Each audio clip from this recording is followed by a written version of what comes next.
आइए हम लोग बात करते हैं। हाँ, स्थानीय गुरु भाई बहनों की जिज्ञासा है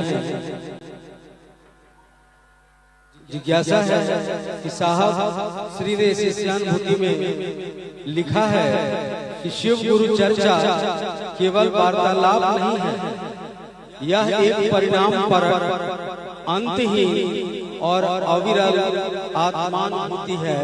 कैसे?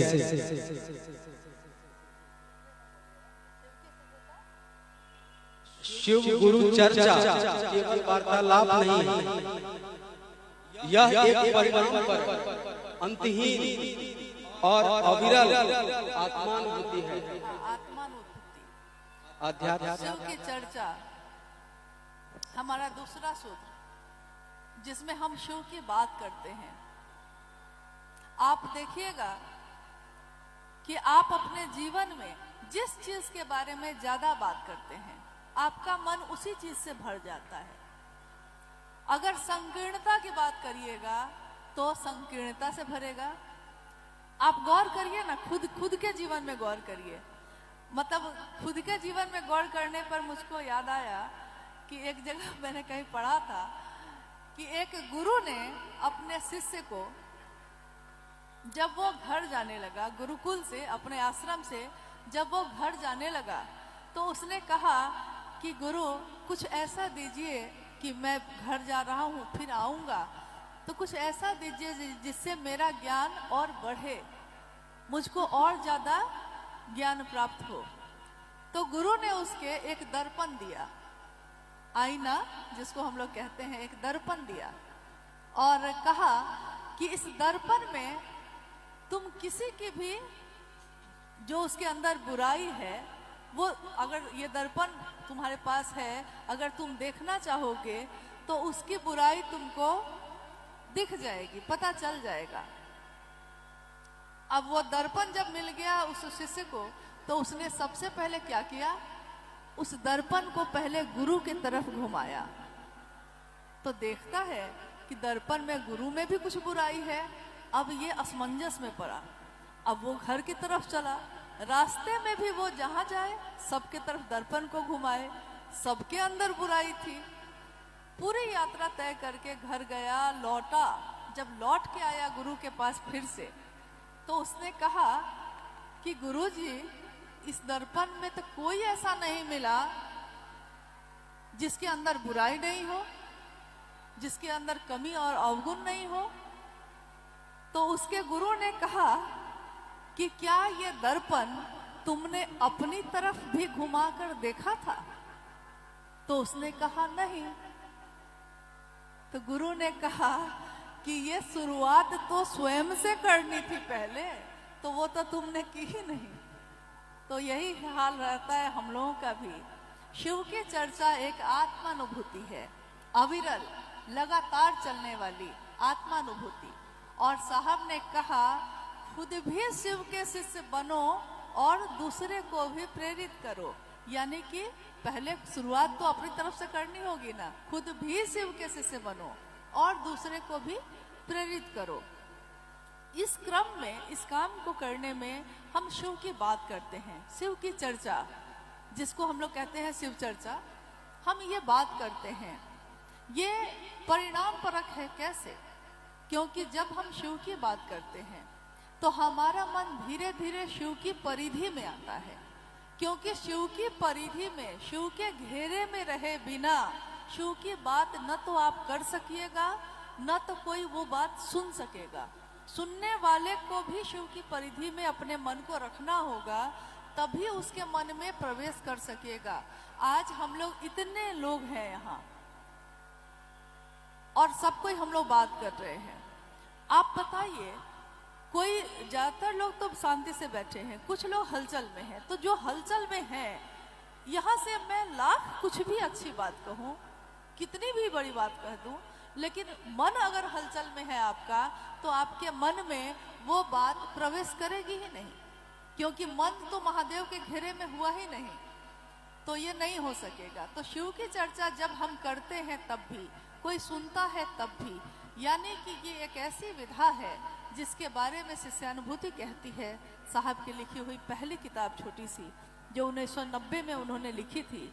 शिष्यानुभूति ये कहती है कि शिव की चर्चा स्वयं को और समूह को, स्वयं यानी मैं खुद जो शिव की बात कर रहा है, समूह यानी वो जो शिव की बात सुन रहे हैं, दोनों को शिव भाव से आप्लावित करती है, शिव भाव से भर देती है। और अगर ये नहीं हुआ तो शिव की चर्चा करने का कोई तात्पर्य नहीं, कोई परिणाम नहीं। तो ये एक ऐसी आत्मानुभूति है, जितना आप उस शिव की बात करते जाएंगे आपका मन उस शिव से भरता जाएगा। संकीर्ण की बात करने वाले का मन संकीर्णता से भरता है।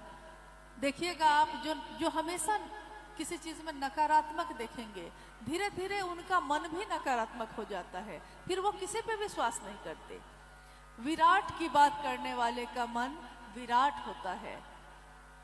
बड़े दिल वाले की बात सुनिएगा तो वो कभी संकीर्ण नहीं बात करेगा, वो पूरे समाज की बात करेगा। तो विराट की बात करने वाले का मन विराट होता है, और शिव की बात करने वाले का मन उसका शिव जैसा होता है, शिव होता है। तो हम जितने शिव की बात करेंगे, ये बात हमको स्वयं से शुरू करनी होगी। हम दूसरों से तो कहते हैं कि वो इसकी बात करता है, उसकी बात करता है, लेकिन क्या हमने कभी अपनी तरफ देखा है? साहब ने लिखा है इसमें कि याद कीजिए, आओ चले शिव की ओर में उन्होंने लिखा है कि याद कीजिए उस दिन को, उस पल को याद करते हैं। हम लोग जितने लोग यहाँ बैठे हैं, आइए हम सब उस पल को, उस समय को याद करते हैं जब हम लोगों ने शिव को अपना गुरु माना था। साहब लिखते हैं, कितना निश्चल था आपका मन, कितने अच्छे मन से आपने शिव को गुरु बनाया था। आपने सोचा था कि खुद भी शिव के शिष्य बनेंगे और दूसरों को भी बनाएंगे। आह, कितनी अच्छी बात है ये। लेकिन कुछ वर्ष क्या बीते, मोहब्बत, प्यार तिजारत में बदल गई, व्यापार में बदल गया। मेरा क्षेत्र तेरा क्षेत्र, मेरा एरिया तेरा एरिया, मेरे लोग तुम्हारे लोग, पता नहीं क्या क्या में बट गया। शुरुआत हुई थी प्यार से, मोहब्बत का रास्ता था ये, मोहब्बत का रास्ता है, और तिजारत कब आ गई पता ही नहीं चला। तो आप हमेशा याद करिए उस समय को कि जब हम लोगों ने शिव को अपना माना था। तो इस रास्ते को हम भूल न जाएं। याद कीजिए उनके बोले हुए उस बात को। उन्होंने कहा कि एक वो लोग थे, ये मेरी वाणी नहीं है, ये उस साहब की वाणी है जिन्होंने हमारे मन प्राण में उस शिव को उतारा है।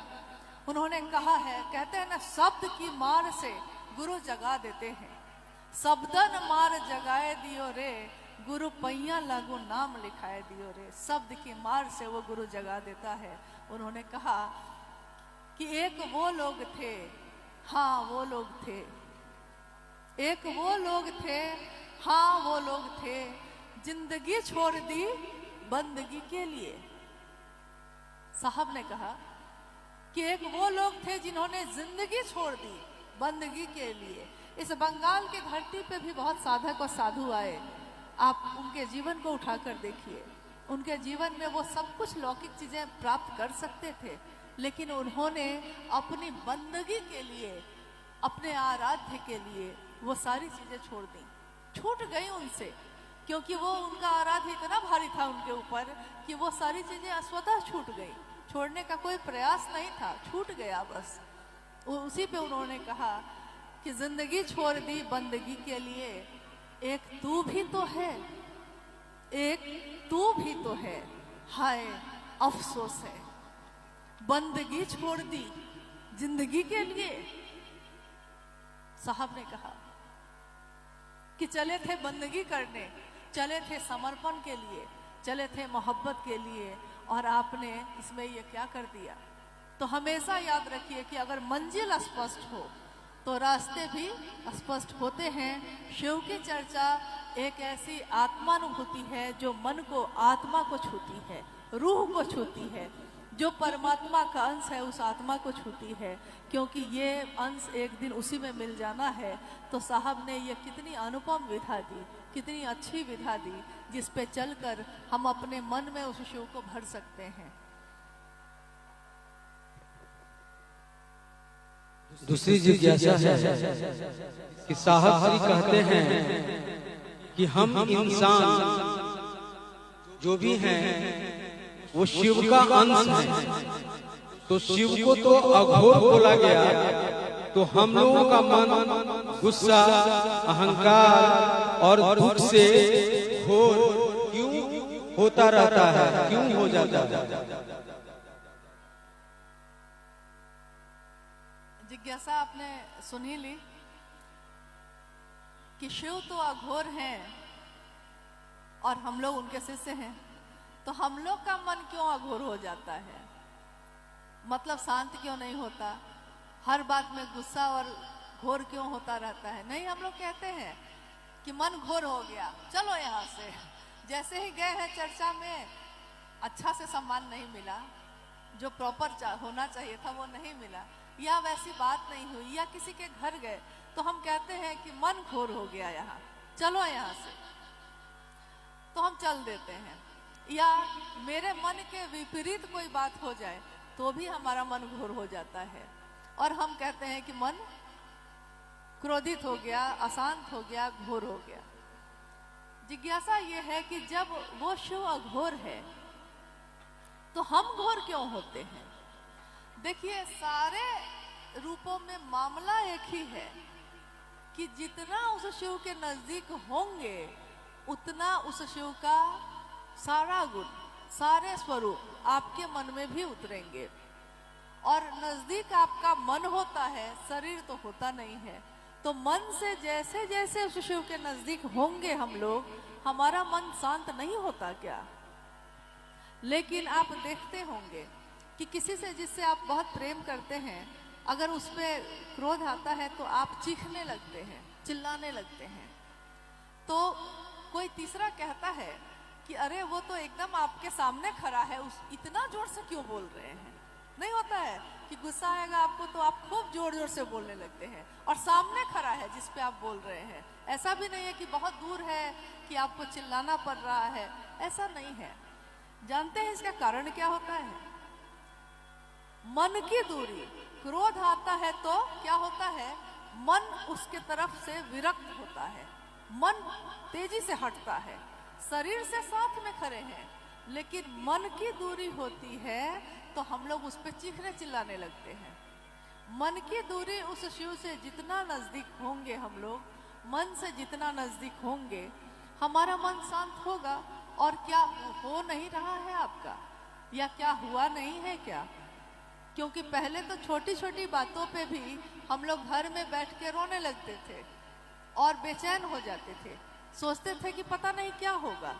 लेकिन आज जीवन में बड़ी बड़ी घटनाएं हो जाती हैं और मन ये सोचता है कि ये भी गुजर जाएगा, चाहे सुख हो चाहे दुख हो।